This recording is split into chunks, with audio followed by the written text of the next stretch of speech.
তো most important একটি question, সেই কোশ্চেনে দেখে কি বলেছে, কোশ্চেনে বলেছে যে 3 numbers are in the ratio 2:3:4 if the sum of their square is 1856 then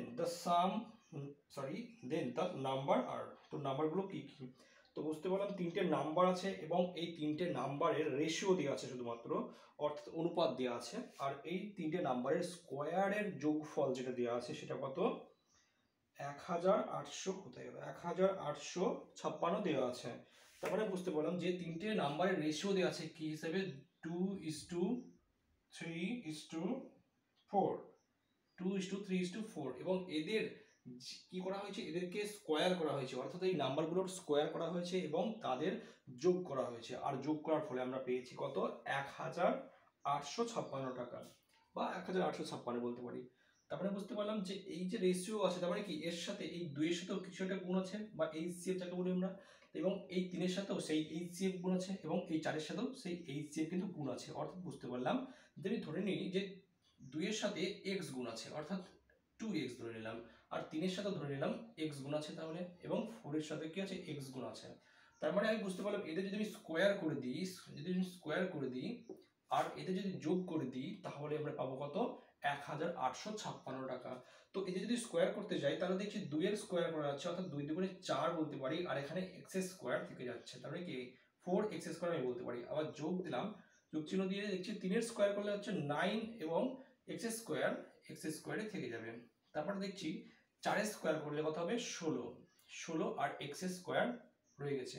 তো এদের যদি যোগ করি, আর এই যোগফলটাই নাকি পাওয়া গিয়েছে সমান সমান বলতে পারি 1856 টাকা। ক্লিয়ার?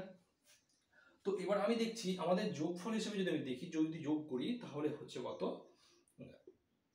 29, আচ্ছা 29 এক্স স্কোয়ার হচ্ছে আমাদের যোগফলটা রেশিও হিসেবে, কিন্তু এটাই সমান সমান আমি কি বলতে পারি যে 1856, অর্থাৎ 1856। তো এবার 29 যখনই কি করবে যে এক্স স্কোয়ার, আচ্ছা এক্স স্কোয়ার সমান সমান আমি কি বলতে পারি যে 29 যদি ভাগ করে দেয় একে, কত হবে দেখি, ভাগ করে 29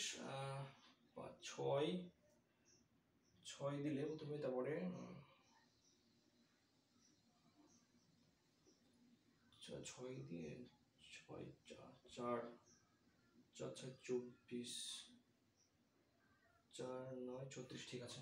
তো 64, বুঝতে পারলাম এক্স স্কোয়ার সমান কি বলতে পারি 64, অর্থাৎ 29 দ্বারা ভাগ করলাম 1856 কে, পেলাম কত, 64। তাহলে আমি বলতে পারি যে এক্স স্কোয়ার সমান 64। তাহলে এক্স এর মান কত হবে, এক্স সমান আমি বলতে পারি কি 8, কারণ 8 গুণিত 8 তো 64 হয়। তারপরে বুঝতে পারলাম এক্স এর মান আমি কিন্তু পেয়ে গেলাম 8। এবার কোশ্চেনে কি চাইছে যে নাম্বারগুলো কি কি, তো নাম্বার কি ছিল, নাম্বার ছিল 2x ছিল, আর এটা কি ছিল 3x ছিল, আর 4x ছিল। তার মানে বুঝতে পারলাম x যদি গুণ হয়ে যায়, অর্থাৎ r যদি গুণ হয়ে যায়, এখানে কি হবে, এখানে 8, এখানে x এর মান 8, তার মানে বলতে পারি এখানেও r গুণ হয়ে যাচ্ছে এবং এখানেও কি হচ্ছে, r গুণ হয়ে যাচ্ছে।